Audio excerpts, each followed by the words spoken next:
Hello and welcome. I'm Dr. Michael. This is the Temple of the Cyber Mage vlog. Well, Jedi's vlog. I'm Jedi.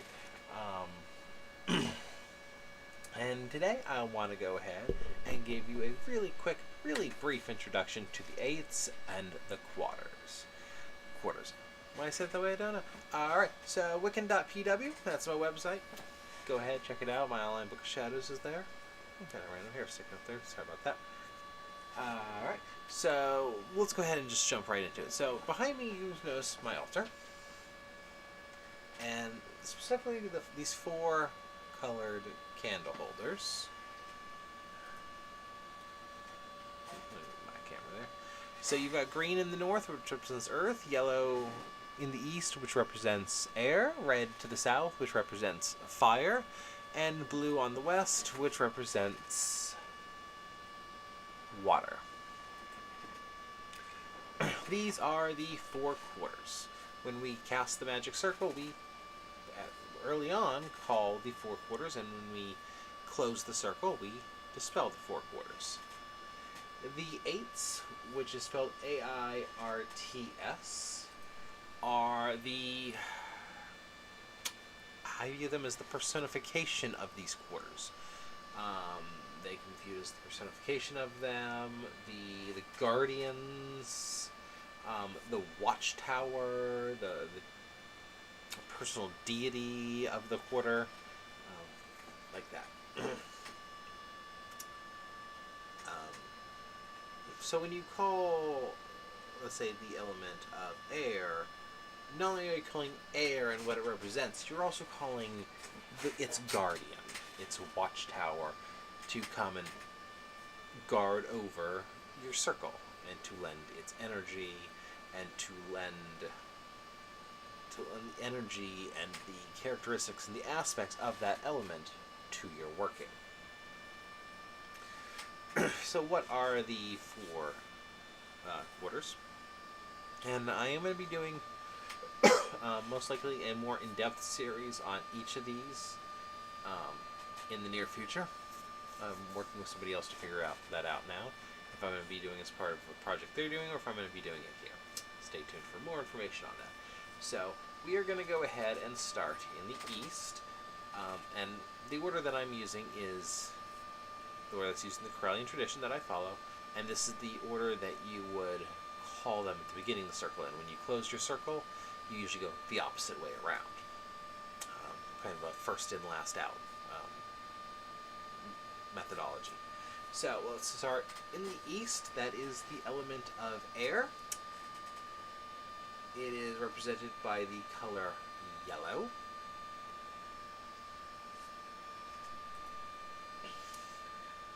This element represents the dawn.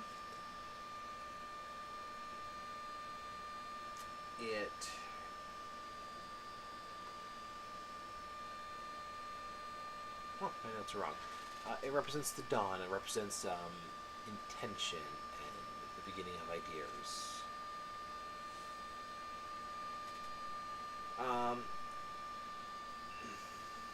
It is going to be easily represented by the incense on your altar. Sandalwood is an excellent incense to represent it with, but incense being a symbol of air is going to be it. In general, it is going to be a great way to represent it, regardless of what flavor you go with. To the south, we have the element of fire.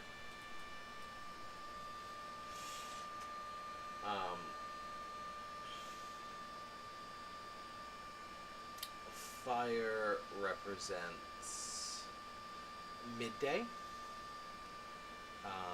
It represents young adulthood. It represents summer. Fire represents passion. It represents will and courage. Well, all four of the quarters are definitely a great source of energy and are very energetic. Fire may be the most obvious energetic sign there.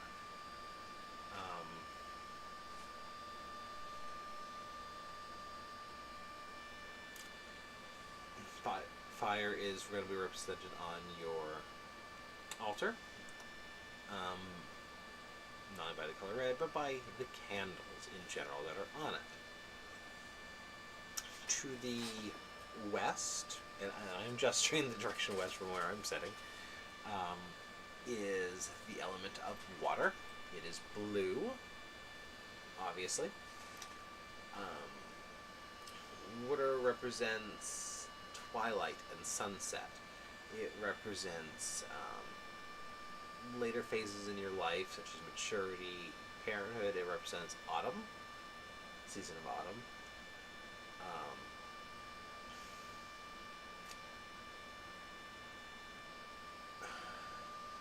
It represents being receptive, being fluid to changes. It represents creativity. Water is formless. It is cleansing.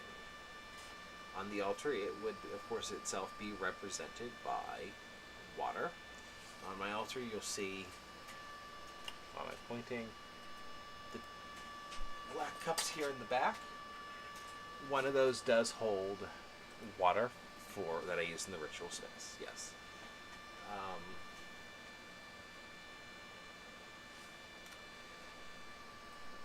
And the fourth one is going to be north. It is represented by the green candle on my altar. North is earth. Yep. It represents night. It represents the phase of our life that is old age. It represents the season of winter. Earth symbolizes physical matter. It is solid. It is heavy. It is unchanging, or it is slow to change. It represents our tangible physical world. It also represents fertility and growth, because life, especially when you look at plants and wildlife of the forest, it is where life comes from.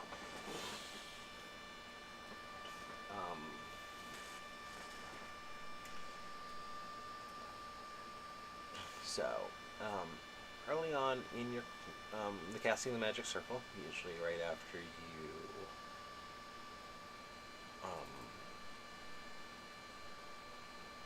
right after you cleanse the circle, you will start by calling the guardians, the quarters, the elements, the watchtowers, whatever you call it.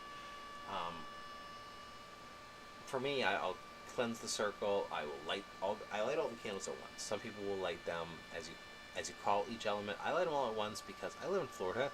There's a good chance humidity will get to those wicks, and I want to make sure before I start the ritual that all my candles are working. And then you call them, and to give you an idea of what it's, how you call them is very personal. And if you want to see how I call them, go on my Book of Shadows. Go into the section for Espetes, and you'll see a ritual template there. I think there might actually be two at this point. But either way, it is the basic template, and it does show you how I call each of the elements if you need inspiration on the wording. But to give you an idea of what the wording is like, for when I call the spirit of water in the east, I would say something of, I call upon the spirits of air who guard and protect the gateway to the eastern realm. I beckon and call you forth from the far corner of the universe wherein you dwell. Winds of change, strength of tornadoes, bear witness to this right and give us your aid. Gentle breezes that carries the seed to fertile soil, descend into this temple and grant us your blessing. Realm of the dawning star, land of sunrise and springtime, bestow upon us your gifts of inspiration and song. We seek to know thee, we seek to honor thee. By the air that is our breath, we charge thee, be here now. To the east and the spirits of air, we bid thee hail and welcome. That is, and all the others are very similar, except I obviously swap out the descriptions.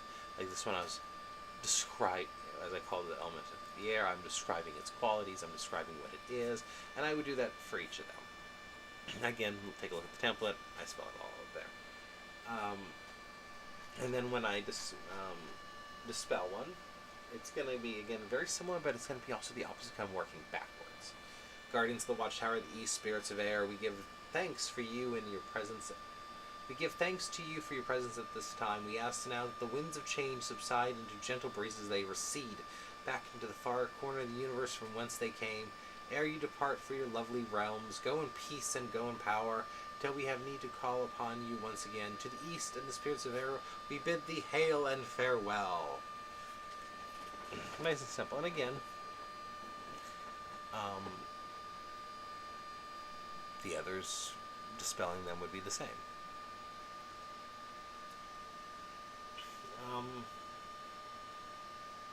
But when you look at another thought would be correspondence charts. So that's something, if you want to learn more about the elements, you're definitely going to want to do is look up correspondence charts. Like what I described there, what they represent, those are just correspondence charts, which I have on my Book of Shadows. Just look in...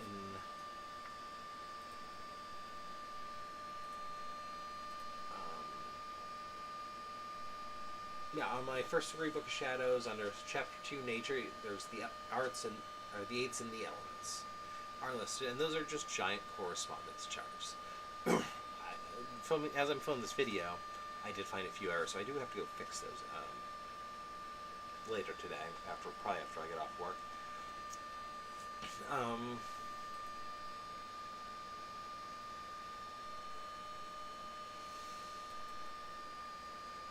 But you definitely do want to research them. And what's important is realize that so many things are related or have an element that identifies them. Air can be represented by incense, but incense itself represents the element of air. The 12 signs of the Zodiac can be divided, 3 representing each.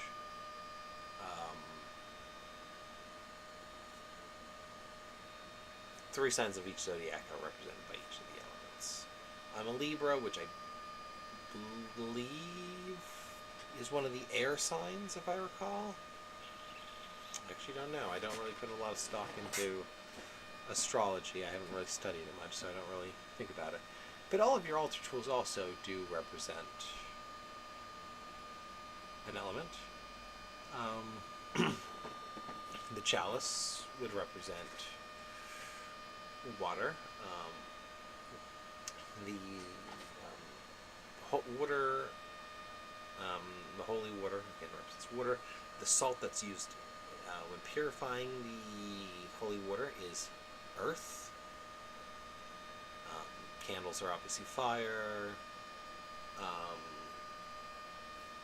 The Athame is... What is the Athame? I believe it is also a symbol of fire.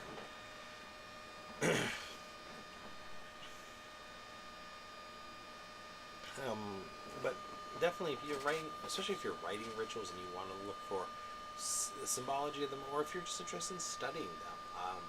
Early on my path, I was really drawn to water, and I specifically did a lot of water magic. I don't find myself drawn there quite as often as I don't find myself drawn that direction quite as often as I was. So I think it is changing, but a lot of things about our practice does change as we continue to walk this path.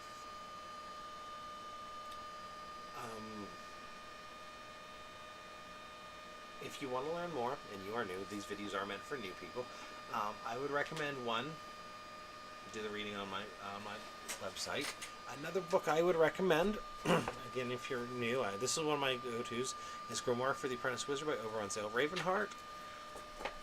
And if you want correspondence charts, I love me a good correspondence chart. This is generally my go-to. The Magician's Companion by Bill Whitcomb. There's a lot here, but you'll find a lot of the in here. Again, if you want the correspondence charts for the elements or for really anything, track down a copy of this book. It's definitely worth it. Now I'll show you later.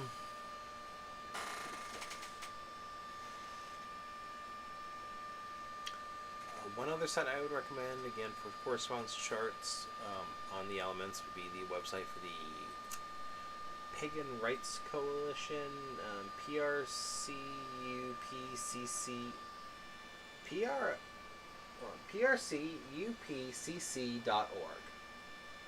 Yeah. PRCUPCC.org. And then scroll down and click the Witchtanica Compendium link. And you'll find all the... And then there's a link there that will say elements. There's a link to them on my site, just for convenience.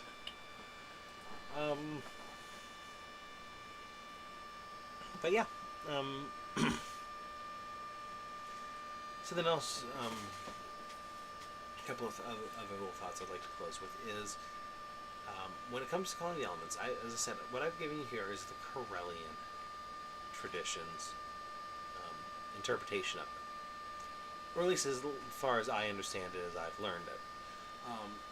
I speak only for myself and for my temple.